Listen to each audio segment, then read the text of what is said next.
Free agency just a day away. We officially have some more Detroit Lions news, so let's get right into it. Detroit Lions are set to release edge rusher Za'Darius Smith, who was on a one-year contract but had a pretty nice void number this upcoming season. And there's been a lot of news really over the last 48 hours across the league. Myles Garrett ends up signing his extension, and over the last few days, I started to believe that this was a possibility after speaking to my Browns friend, like, oh, they actually might do this. They've done something like this before. Edge rushers are expensive, they're hard to find, and teams don't want to move off of them. And a lot of times, money does matter, and we found that out today. That being said, though, today we're going to talk about this breaking news of Za'Darius Smith, and I'm also going to throw you defensive lineman ideas for free agency for the Detroit Lions that they could potentially look at targeting this offseason that caught my eye. It's not the strongest interior defensive line group when it comes to free agency this year, but I think there's a case that that's one of the stronger needs, which I plan on going into tomorrow before free agency kicks off, is doing some kind of needs live stream or potential video tomorrow, so stay tuned for that. But I wanted to add some names to that list, and we could talk about more tomorrow today. But let's start with the news first. So the Lions are reportedly going to release Za'Darius Smith, who was incredibly impactful as a pass rusher this past season. Lions gave up a 5th and a 6th round pick in exchange for Za'Darius Smith and a 7th round pick. Now, I was under the impression that he was going to stick around this upcoming season, and I thought it was a big value with Za'Darius that he was under contract for an extra year, that you did have him under contract for this upcoming season. That way, it wasn't just what is Za'Darius Smith without Hutchinson, it was what can he look like with Aiden Hutchinson. I thought his style fit opposite of Aiden Hutchinson. Now, we did notice that this season, of course, he wasn't a great run defender. He wasn't an edge setter. Stay away from him. Go the opposite direction. He didn't really bring that to the table for us. He showed some ability to close. He showed some range as a run defender, but he wasn't as effective as a run defender. He got attacked a little bit. It felt like when you ran gap scheme towards him, he wasn't going to completely set the edge and still make a stop. Instead, he was just going to take out the offensive lineman that was coming his direction. So he did his job. I just never felt like he went above and beyond as a run defender, and there were some limitations there. So that alone could truly keep the Lions from saying, yeah, we want to keep him around, that we want to go a different direction. And that's very understandable. The Lions want guys that can play the run at a pretty high level. And he didn't do that. It's not to say he was terrible against the run, but that obviously wasn't where he thrived. And we saw that this past season. But he was a very good pass rusher for us. He put up 40 pressures just in his stint with the Lions, obviously 9 sacks on the season.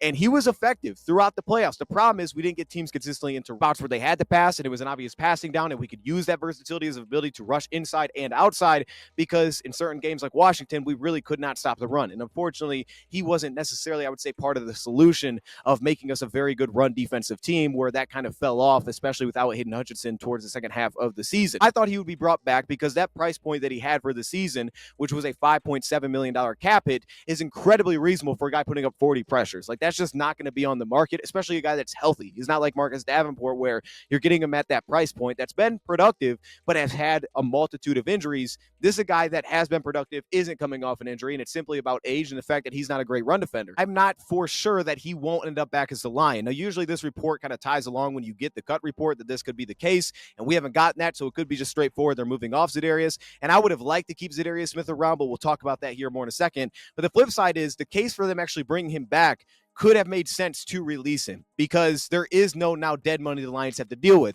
The Lions were set to have $5.2 million in void year next season, because the 3 years of $1.7 million of a non-prorated bonus would have accelerated into next year if we would have just let him play on the current contract. So we would have owed him that. And the idea of the Lions giving him extension for multiple seasons to kind of overlap back to that void year was probably unlikely as well, because they still had that money, but then also at his age, I don't think the Lions are maybe looking for, let's see if we can lock him in long term. I don't think that's the timeline the Lions are looking for here with Za'Darius. So cutting him makes the Detroit Lions clean on their books. The $5.7 million cap hit for this year, it's now back in their cap space. The $5.2 million for next year that was all accelerated from 3 seasons is back for cap space. So they open that money up. And to me, what the Lions have benefit this offseason is that they have a good amount of cap space this year. It's the future years where things get really tight. So when we think about making these big trades for a big edge defender, while it's possible, there's going to have to be restructures involved, and you're definitely going to limit some of the flexibility because of the fact that that's when those extensions start to kick in, and that's going to continue as we move forward. We continue giving out these extensions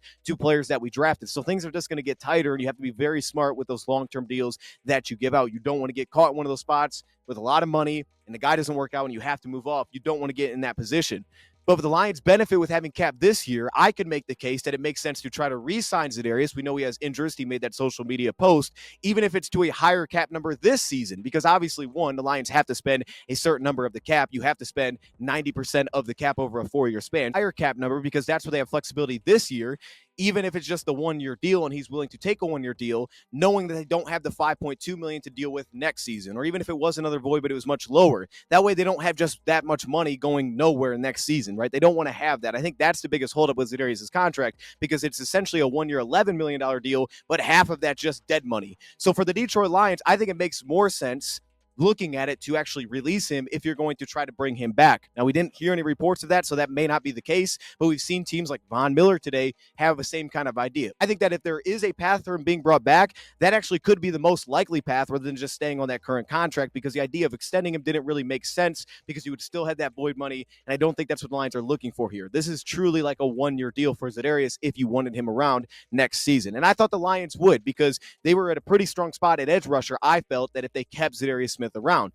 But there also is that potential that they're simply just moving off Za'Darius Smith. They want to open up that cap space to go spend it elsewhere, which, one, you can look at it as, okay, the 5.7 you save goes to Marcus Davenport, plus you got a little bit left over this year and next year. We're going to go in free agency, say, or even trade, but really free agency, and you were going to go try to make a signing for a multi-year deal edge rusher.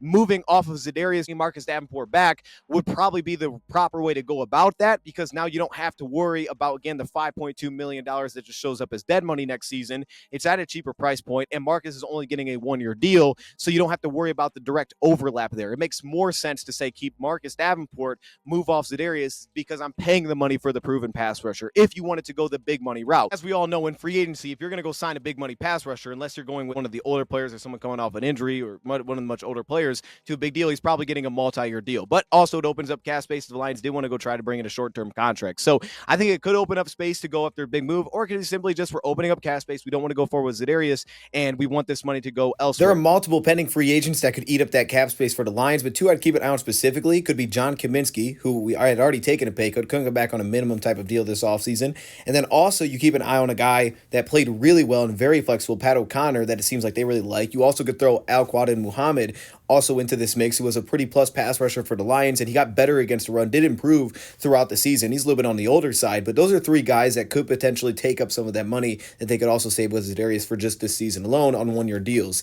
as well as Dan Skipper. There's still multiple things on the table here, but I wouldn't rule out the idea of an extension right now. We haven't had any reporting on it, but I just think that that's actually the path that could make the most sense if you were trying to bring him back.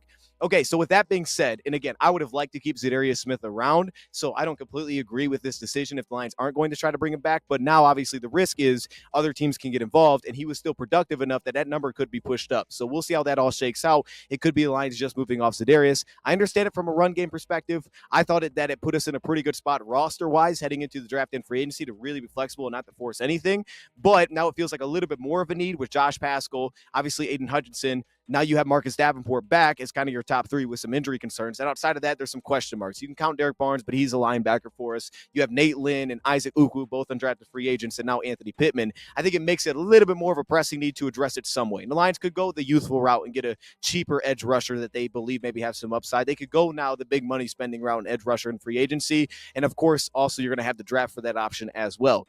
And the other argument I could see against Za'Darius being brought back is that if healthy, if Marcus Davenport is healthy and Aiden Hutchinson is healthy, as well as Josh Paschal, where does Za'Darius find the field? In that case, he could just be the backup to Aiden Hutchinson, which ideally the Lions may not want to have that type of money tied to for Za'Darius that also is maybe a young and developing player. So that could also be the other argument with what style they're looking for, with the kind of length they're bringing back in Davenport, of how would he exactly fit if Davenport is healthy. He may be very well the starter over a guy like Za'Darius and fit better opposite of Hutch. Are a few players that have caught my eye over the last few days when watching some of these interior defensive linemen that are set to hit free agency this offseason. And I wanted to talk about a few. Now, these are not the biggest names, but that's why I'm talking about them, because otherwise we may not ever talk about players like this. And I want to just hit on a few names that caught my eye that I think could be interesting for the Lions in this year's free agency. So we'll do this quickly. And this goes alongside of Sebastian Joseph, who was in one of my mock off seasons, as well as Bobby Brown III from the LA Rams, a nose tackle who was in my mock off season as well. Both of those guys, I like both of those. If I was making a top 5 list, they'd both be in there. Bobby Brown may be towards the top because I think he could actually be a future nose tackle for us. He's only 24 years old. I just think he'll cost a little bit more, and that will be the problem. But Sebastian Joseph could get a 1 to 2 year deal. He's a veteran. He plays up and down the line of scrimmage, would bring flexibility to the table, and he's going to really lift the floor as a run defender. Doesn't bring as much as a pass rusher, but really lifts the floor as a run defender. However, the 3 names that I'm going to keep an eye on as well, let's go down the list. First off, the guy that I'm super interested in here, and I don't know what his market value is, but it's Taquan Graham from the Atlanta Falcons. This past season played in just under 200 snaps, so for that reason, we don't really have a market value for how much he's about to make, but he's a young player, and to me, with his build, can kind of fit into what we want to do defensively, and it's just simply the film that stood out to me here. He only had 5 pressures this past year. Again, the smaller sample size is the reason for that, but there's multiple things that I like about his game. Number one, he had some dip to his game. There was some slither. I think the biggest thing that stood out was the control, the body control to get upfield, to create a little bit of an edge and be a little bit more consistent as a pass rusher. He definitely showcased the lateral movement skills to an adequate level to kind of move up and down the line of scrimmage, showcase some range as a run defender, but also work across gaps as a run defender. Awareness within how he set his lower body, his base. There was a quickness to get into kind of his corkscrew so that he can settle in, really recognize the run scheme quickly. It was difficult to create seal blocks on him. He'd kind of work back over top. He was very fast recognition-wise to position himself well. He's got, to me, a lot of length, which opens up a ton of stack and shed opportunity, gap and a half upside as well to kind of create that umbrella look that we've talked about, which also opens up versatility because of the leverage that he plays with as a run defender. There's some heaviness in his hands up and down the line of scrimmage. Now, for me, the biggest question will be how much pass rush upside truly is there. I didn't see a ton of that. The 5 pressures kind of note to that, but in terms of the hand usage and the natural bend and the consistent leverage to create walkback, felt a little bit limited for consistent, just winning one-on-one as a pass rusher when singled up. But there was definitely movement skills where you could get him working up and down the line, create some stunts. But for me, a 26-year-old that hasn't had a ton of snaps that could potentially sign to a prove-it type of deal, Taquan Graham is one of those players that caught my eye as a younger player that seems to have a lot of talent. It's just about getting him on the field. Next up, I'm going the veteran route here because Jaron Reed was the guy I did in my mock offseason. He signed a 3-year, $25 million deal, so he's off the table. And obviously, keep in mind, Levi is still a guy I would really like to bring back. I just think he's going to make a lot of money this offseason, more than what the projections are saying, and I think he could definitely outprice the Lions. I'd love to have him back, though, if it's close to the $8.25 million projection per year. And back to the idea of fitting on the field for Za'Darius Smith. If the Detroit Lions wanted to take the money that they saved for a guy like Za'Darius Smith over a 2-year span, over $5 million each season, and give to a guy like Levi, who's projected to get a 2-year deal this offseason at about $8+ million per year, I would absolutely be okay with making that type of decision for the upside, but also for the flexibility that he offers, which again, I think Casey Rogers is going to value to play truly inside and outside, not on just pass rush downs. A lot of players can add that value, but on early downs specifically. I'm a big Levi guy, so I'm absolutely on board with paying that kind of price and having to open that money to give him a type of contract that he's looking for. I'm going to go veteran Mike Pennell. I think that's how you say his name. He's now going to be about 34 years old from Kansas City. He's projected to make basically a 1-year, $2 million deal. And it's understandable because, again, the pass rush upside is going to be a little bit limited there, but he's more of your true nose tackle. And that's what I'd be bringing him in. This is kind of similar to the Kyle Pecco deal that we gave last season. The Lions could also look back at that route, but it's similar to that kind of move the Lions made, just a little bit older.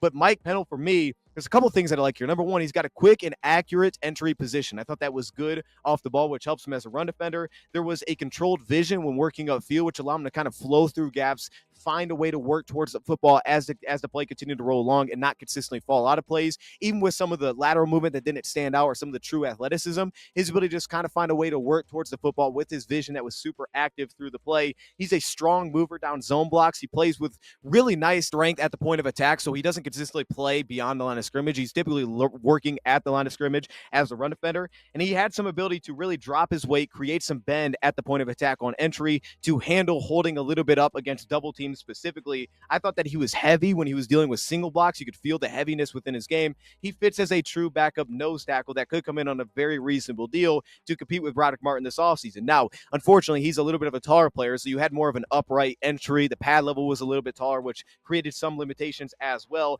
I didn't think he showed a ton of juice, just juice athletically or also as a pass rusher, which felt very limited. It felt like he had a path that he could get there and some vision to keep working. Just didn't feel like he brought a lot of juice to just get a lot of single block one-on-ones. And to me, the first step looked very heavy. It didn't look explosive. It didn't look dynamic. He looked pretty heavy within his first step. But I think he's a very interesting option for a veteran nose tackle that was pretty productive this past season, just has a very specific role. He played about 10 to 20 snaps a game when he was on the field. The Lions are looking for, I think that would make some sense. And the other player that we haven't really touched on much is going to be Maurice Hurst from the Cleveland Browns. I think I may have touched on him last season, but this past year, again, missed a significant amount of time. Now, that was due to injury. He had an ankle injury, missed 9 games. And then the year before that, he missed a pretty good amount of time as well with a pec injury, 2 different injuries. But it was last season that he actually took off. He had 18 pressures. He was a very effective run defender for Cleveland. And Then this past year in a smaller role, he didn't grade out the same or have the same production, but it was much of a smaller amount of snap counts, 164 snaps, which again, he's projected a 1-year, $2.1 million deal, which is pretty much the same price.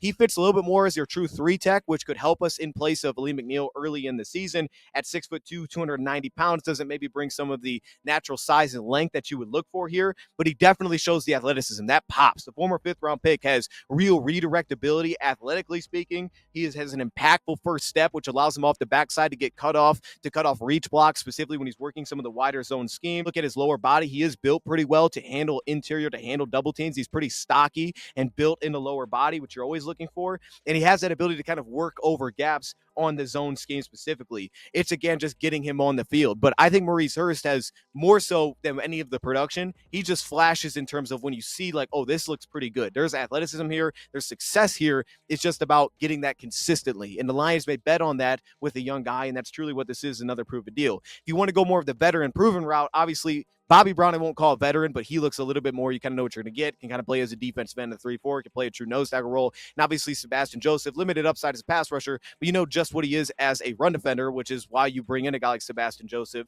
And then, of course, you have guys like Calais Campbell, who I think we're all fans of, but he's playing like more edge. You could put him on the inside. Obviously, he's super upright, but it's his ability. He's Mr. Getting edge. He's going to get an edge. He's going to push the pocket. How often he's going to finish, I don't know. But he's a very high FBI player that is not going to blow you away athletically, but he's long, and he gets an edge a lot. So I'm always a fan of Calais Campbell if he ever wants to come here. He can be 52 years old. That guy's going to produce because he just has a way that wins that doesn't rely on being quicker than you or being more athletic. He just uses that length to his advantage. So for me, those are 3 other options that I'm considering for interior defensive line that I would keep an eye on. And tomorrow I plan to kind of go through some of these needs. But with that being said, I'm going to leave it there. In the meantime, those are some names to keep an eye on. Let me know your thoughts in the comments below. Thank you, Brad, for watching, and I'm out.